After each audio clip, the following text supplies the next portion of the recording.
پاکستان څه تمه لرله او پښتنو څه وکړل؟ پاکستان پښتنو سره څه کول غواړي او ولې او پښتانه څه کوي؟ دا هر څه په دې ویډیو کې خو ویډیو خامخا تر پایه وګورئ.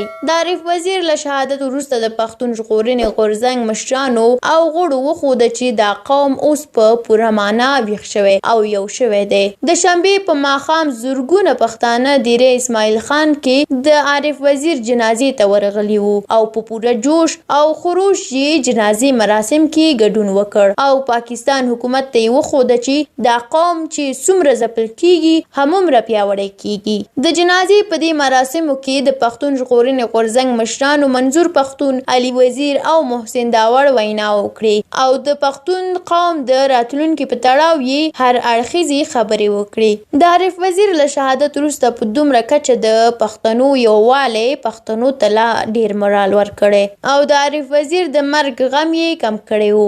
د عارف وزیر د وژلو تور د پنجاب په حکومت او پاکستان پر ریاست دی چې تر اوسه د عارف وزیر په مړینه غلی دي او پنجاب کې خو ځینو سیمو کې پاکستاني چارواکو جشن نیولی وو.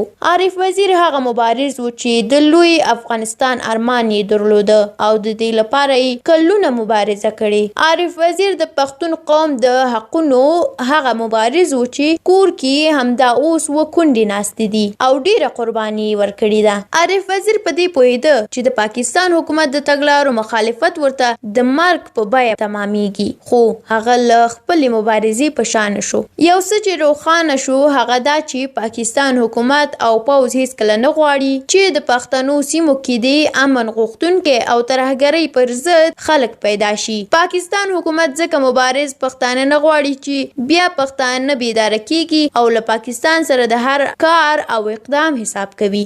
دغه راز د پوځ او ریاست د عوایدو لوی درک ترهګرۍ ده او پښتانه اوس اجازه نه ورکوي چې پاکستان ریاست د ترهګرۍ کاروبار باندې پښتانه قرباني کړي او پښتنه خاوره دې د افغانستان پر ضد وکاروي.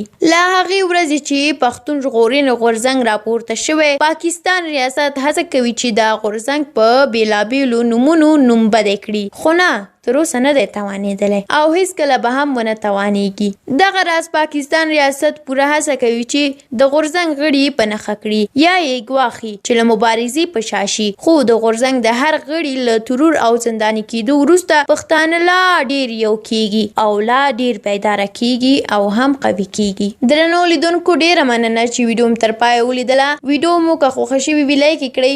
د همداسې نورو ویډیوګانو د لیدلو لپاره هم زموږ یوټیوب چینل سبسکرایب کړئ. تر بلې ویډیو پوله الله مسپارم. چیرته چې یاست آباد او خوشحاله اوسئ.